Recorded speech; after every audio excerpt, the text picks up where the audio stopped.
Narito po ang News TV Quick Response Team sa may bahagi ng Quezon Avenue. Ito pong lane na ito ay patungong Maynila, partikular sa may bahagi ng Espanya kung saan sa mga sandaling ito ay nanatiling mabigat ang daloy ng trapiko. Ito'y matapos po ang malakas na pag-ulan kanina kung saan nagbahanga sa ilang bahagi ng Maynila, partikular dyan sa may Espanya. Pero bukod dyan ay nakaranas din ng mga pagbaha ang ilang bahagi ng Quezon City, particular naman dito sa may Scout area kung saan maraming mga pagkukumpuni rin na ginagawa na dadagdagan pa nga po ng mga flash flood sa ilang bahagi ng Scout area. At inaasahan po na itong daloy ng traffic na ito ay medyo talagang magiging mabigat hanggang sa kahabaan na mismo ng Espanya.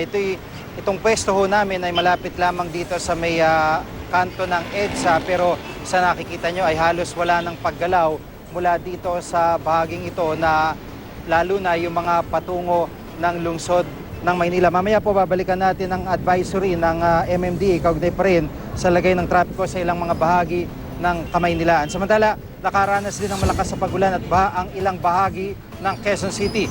Sa Timog Avenue at Scout area, gaya po na binabanggit, kitang malakas na buhos ng ulan na tumama pasado alas 3 ng hapon. Sa bahaging ito na Scout Lozano, napatras ang mga motorista dahil na rin sa baha. Sa Tomas Morato naman, umabot sa kalahati ng mga sasakyan ang taas ng baha. Halos mag-zero visibility naman sa kabaan ng EDSA, kaya't naging mabagal ang takbo ng mga sasakyan. Nagmistulang ilog ang bahaging ito ng Betigo Belmonte Street sa Quezon City pa rin. Pero di natinag ang mga motorista na sumabay sa agos ng tubig sa daan. Naranasan din ang malakas na ulan hanggang Parañaque. Pero ang ilang mga kabataan, imbis na madismaya, ay sinamantala ang malakas na buhos ng ulan para makapaligo. Dama rin ang ulan sa Pasay City.